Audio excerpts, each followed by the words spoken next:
yang namanya kerja dengan berdagang itu jauh beda. Kalau kerja itu kan kita kerja udah jamin bayarnya udah ada gitu. Takarannya sudah ada. Beda dengan berdagang, Pak. Waktu saya omset masih kecil, banyak yang bilang, ngapain kamu kemarin berhenti kerja? Akhirnya gini kan, ada juga yang bilang, udah maju belum? Mundur lagi aja deh. Ini tepung terigu aja murni. Tepung terigu segitiga, Pak. Oh, segitiga. Kalau tepung terigu biasa malah jadi melempem kayak bala-bala gitu lah. Oh, pakai ini enggak? Ya pakai ini juga maizena. Maizenanya sedikit. Terus pakai baking soda juga biar mengembang dan renyah ya, Pak.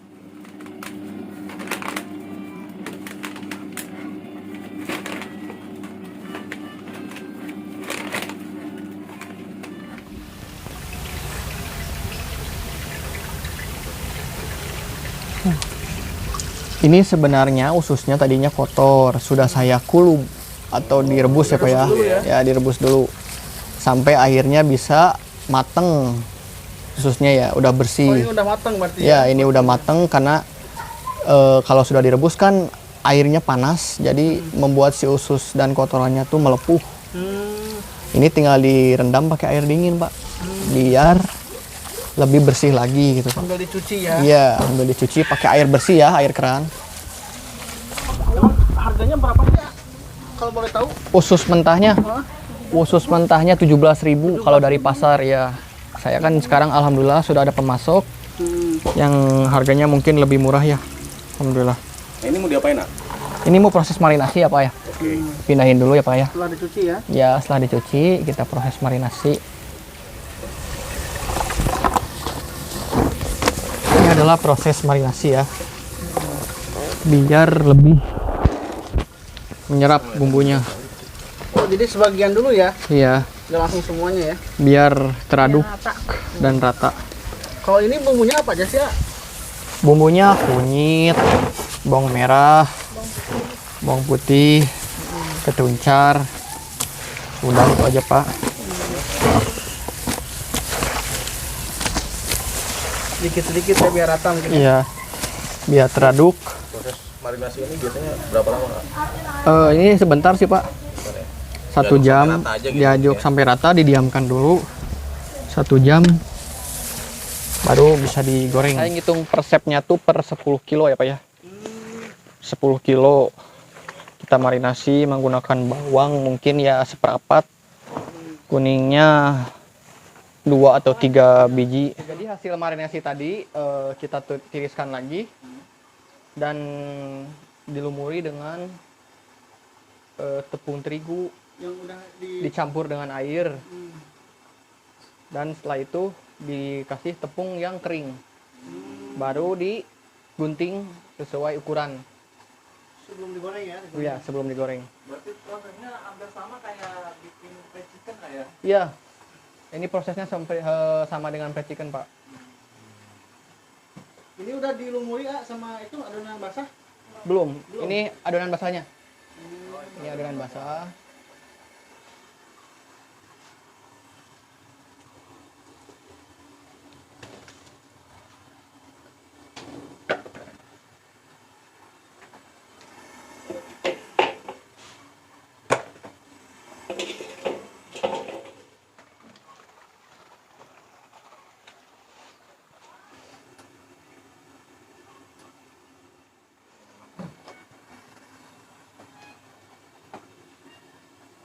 Ini penepungannya berapa kali nih? Berapa kali, Kak, penepungannya? Penepungannya dari penepungan yang basah tadi apa ya? Yang pertama, ini adalah penepungan yang kedua, yaitu penepungan tepung kering. Oh, berarti ini yang pertama nih ya? Ini yang basah, tepung basah, Ini kuning-kuning, pakai telur memang? pakai telur Pak. Oh, iya. Sama bumbu dapur biasa ya? Iya, bumbu dapur biasa. Langsung ke Pengeringan, penepungan yang penepungan kedua kering, ya? iya. Ini tepung keringnya. Kalau udah tepung kering gini langsung siap goreng atau gimana? Udah siap digoreng, langsung disimpan di situ. Oh, di nampan itu ya? Ya, disimpan di nampan. Ya, boleh. Di stok dulu di tampan yang banyak. Baru nanti kita masukin ke penggorengan. Ya, kalau misalkan ususnya udah di tepung ini, tepung kering ini, Ya. terus bisa buat besok gak digorengnya? Bisa besok gak? Oh nggak bisa pak. Oh. Ini bahkan jangan terlalu lama, jangan sampai 1 jam misalnya. Karena Harus langsung digoreng ya? ya, karena nanti si tepung keringnya tuh menyatu dengan tepung basah tadi yang sudah dimasukin. Jadi kalau udah panas, apinya dikecilin. Ya dikecilin dulu, nanti digedein lagi. Karena takutnya susah di ituin. Terlalu panas juga ya. Ya, beku nantinya malah jadi kayak beku. Kaku. Kering, terlalu kering susah dibalik-balik. Ini langsung di ini ya. Ya. Aduk ya. Nah, ketika diaduk-aduk, apinya dibesarkan lagi supaya mengembang. Biasanya berapa menit, Pak? Ini sampai 15 menit, Pak. 15 menit. 15 menit dari 1 kali penggorengan. Sampai benar-benar matang. Ini harus dalam keadaan panas terus-terusan. Ini diaduk terus sampai benar-benar mengering, sudah mengering baru didiamkan. Dulu saya sebelum terjun di bisnis makanan ringan, saya adalah sebagai karyawan swasta. Saya pernah bekerja di beberapa pabrik juga. Namun saya berpikir saya ingin berpindah profesi menjadi seorang pedagang.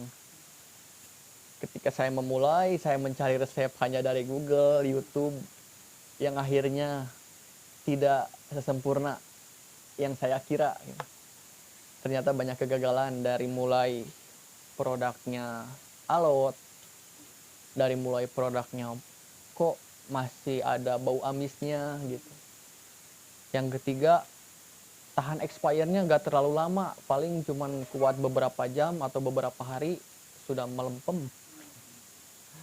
Udah nggak kriuk lagi mungkin. Iya, udah gak kriuk lagi. Tapi saya tidak menyerah di situ saja. Saya terus mencoba. Dan di bulan Januari saya memutuskan untuk resign dari pekerjaan saya sebelumnya. Waktu saya pertama mencoba 1 kilo sampai 5 kilo, Pak. Dan alhamdulillah gagal. Waktu itu saya bagiin ke tetangga, saya bagiin ke saudara, dan ke kerabat-kerabat terdekat saya. Dan alhamdulillah saya punya saudara, yaitu paman saya. Beliau bekerja sebagai chef di satu perusahaan Jakarta. Beliau memberikan resep yang akhirnya bisa sampai seenak ini gitu. Waktu pertama saya menjual cuman tembus dalam 1 bulan tuh 200 biji, Pak. Iya, kalau harga jual dari saya kan waktu itu 16.000. Dan alhamdulillah usus kriuk ini sudah tembus penjualannya sampai 12.000 pieces di luar sana. Yang sudah masuk di beberapa toko, beberapa market, dan toko oleh-oleh. Dan saya masukin juga ke sekolah-sekolah. Sudah tersebar di beberapa gerai UMKM juara salah satunya. Modal awalnya kecil sih, Pak. Saya modalnya tuh ngandelin BPJS Ketenagakerjaan. Oh, ini ya trainingnya ya. Iya. Saya berhenti kerja, BPJS Ketenagakerjaan saya cairkan. Saya beli mesin pengering. Saya beli mesin bensealer buat sealer ini ya, kemasan. Ya, perekatnya. Saya bermodal hampir, ya mesinnya hampir tembus 4.500.000, Pak. Ya, kalau untuk belanja sehari-hari mungkin usus murah ya. Waktu itu saya masih 20 kilo, 30 kilo. Paling 1 hari muterin uang 800.000, Pak. Ya. Kalau sekarang berapa nih, Kak? Kalau sekarang, Ususnya dulu berapa kilo sekarang habisnya? ususnya sekarang alhamdulillah 50 sampai 60 per hari. Kalau omset alhamdulillah tembus dalam sebulan 22 juta ya. Kalau pemasarannya sejauh ini sampai mana aja? Selain daerah Sukabumi. Pemasarannya sekarang sudah tembus ke Jakarta, Tangerang. Itu sih masih belum ke toko ya, Pak ya, lebih ke reseller. Oh. Jakarta, Tangerang, Cianjur ada. Bahkan waktu itu saya pernah ngirim ke temen di Kairo juga buat oleh-oleh. Kalau untuk menjadi reseller AA tuh harus kemana nih hubunginya? Oh ya, ini buat marketing ya. Ya. Kalian bisa follow Instagram kita di @rencangnyanet. Di situ ada link Shopee dan bisa langsung DM aja di Instagramnya. Bisa langsung tag, di situ ada tag Instagram saya pribadi juga. Boleh bisa menjadi agen, bisa menjadi reseller dengan harga yang berbeda. Dan pengambilan produk yang mungkin jumlahnya ditakar ya. Untuk agen minimal pembelian 100 pieces. Untuk reseller minimal pembelian 20 pieces.